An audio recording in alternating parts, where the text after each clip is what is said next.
Scabies নামটা ছোট হলেও এটি একটি অত্যন্ত যন্ত্রণাদায়ক এবং সংক্রামক চর্মরোগ। শরীরে হঠাৎ করে চুলকানি শুরু হলে, ফুসকুড়ি দেখা দিলে আমরা অনেক সময় সেটাকে সাধারণ অ্যালার্জি ভেবে এড়িয়ে যাই, কিন্তু এটি হতে পারে স্ক্যাবিস, যা একজনের থেকে আরেকজনের দেহে দ্রুত ছড়িয়ে পড়তে পারে। স্ক্যাবিস হলো একটি প্যারাসাইট ইনক্লুডেড স্কিন ডিজিজ, যার মূল কারণ হলো সার্কোপটেস স্ক্যাবি নামক এক ধরনের মাইক্রোস্কোপিক মাইট। এই মাইটগুলো আমাদের ত্বকে গর্ত করে ডিম পাড়ে এবং শরীরের প্রতিরক্ষা ব্যবস্থা প্রতিক্রিয়া সৃষ্টি করে, ফলে শুরু হয় তীব্র চুলকানি ও লাল ফুসকুড়ি। এর লক্ষণগুলো হচ্ছে তীব্র চুলকানি, বিশেষত রাতে বেশি চুলকায়, লাল ফুসকুড়ি বা র্যাশ, আঙ্গুলের ফাঁকে, কবজি, কোমরে, নাভির চারপাশে বেশি হয়, স্ক্র্যাচের দাগ ও চামড়ার সাদা দাগ দেখা দিতে পারে। মাইটের চলাচলের কারণে এই দাগগুলো দেখা যায়। নোডিউল বা গাঁট, বগলের মতো স্পর্শকাতর জায়গা বা স্পর্শকাতর জায়গাগুলোতে এই ধরনের নোডিউল গাঁট দেখা দিতে পারে। শিশুদের ক্ষেত্রে মুখ, মাথা ও হাতের তালুতেও এই চিহ্ন দেখা যায়। স্ক্যাবিসের যে লক্ষণগুলো এগুলো দেখা দেয়।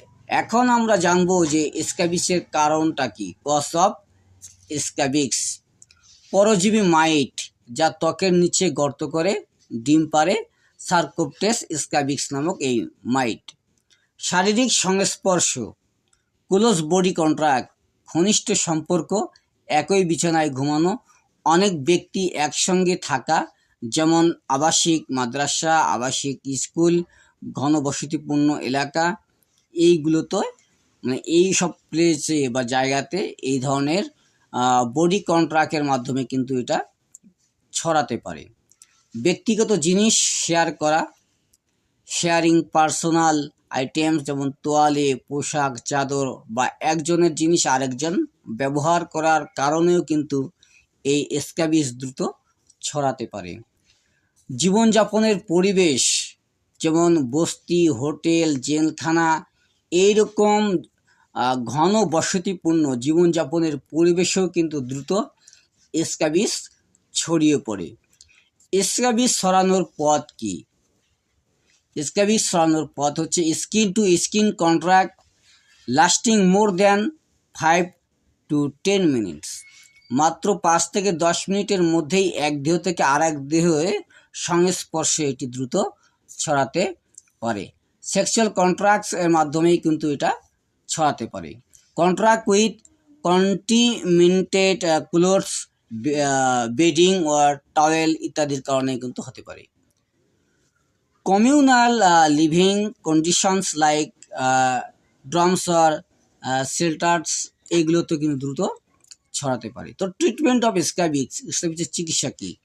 বাহ্যিক প্রয়োগযোগ্য কিছু ওষুধ বা টপিক্যাল মেডিসিন দেওয়া যেতে পারে, যেমন পারমিথ্রিন 5% ক্রিম সারা শরীরে মেখে 8 থেকে 12 ঘন্টা রেখে ধুয়ে ফেলতে হবে। সালফার অয়েন্টমেন্ট 5 থেকে 10%, শিশু ও গর্ভবতীদের জন্য নিরাপদ এটি। এরপর হচ্ছে বেনজোনেট, ঠিক আছে, ক্রোটামিশন, এসব বিকল্প চিকিৎসা হতে পারে।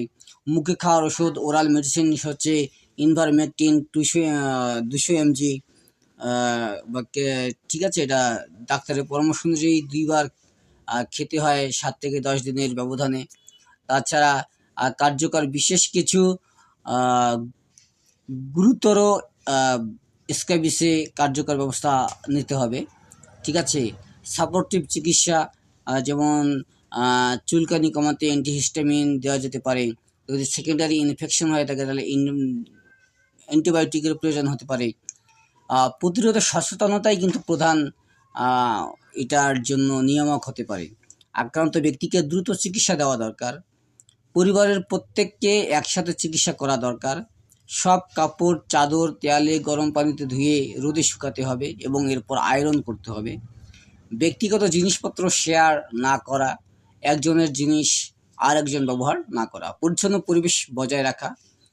তো স্ক্যাবিস একদিনে যেমন স্ক্যাবিস একদিকে যেমন অস্বস্তিকর, তেমনি অন্যদিকে এটি সহজেই প্রতিরোধযোগ্য এবং চিকিৎসাযোগ্য।